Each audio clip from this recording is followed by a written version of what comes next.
పాఠము చదవగా విందాం.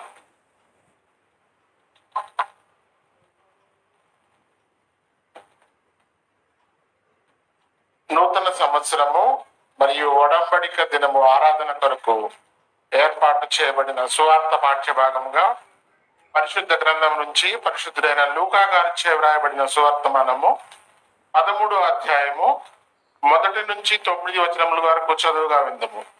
లూకా శుభవర్తమానము 13వ అధ్యాయము 1 నుంచి 9 వచనములు.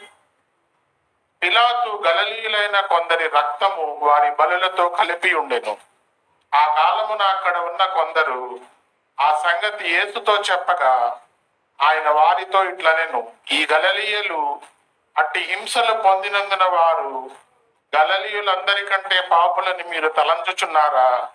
కారని మీతో చెప్పుచున్నాను. మీరు మారు మనస్సు పొందని ఎడల మీరందరూ అలాగనే నశింతురు.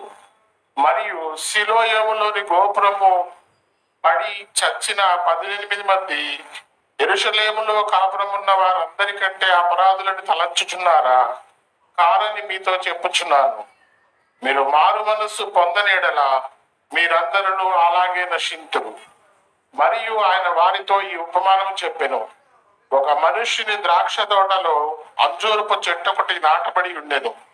అతడు దాని పండ్లు వెదక వచ్చినప్పుడు ఏమీ దొరకలేదు. కనుక అతడు, ఇదిగో 3 ఏళ్ల నుండి నేను ఈ అంజూరపు చెట్టు పండ్లు వెతుకుచున్నాను, కానీ ఏమీ దొరకలేదు.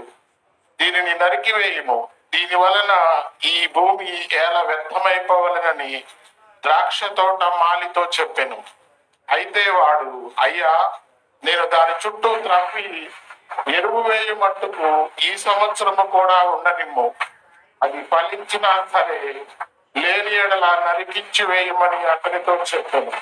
ఇంతటితో వాక్య భాగము ఓ క్రీస్తు స్తోత్రములు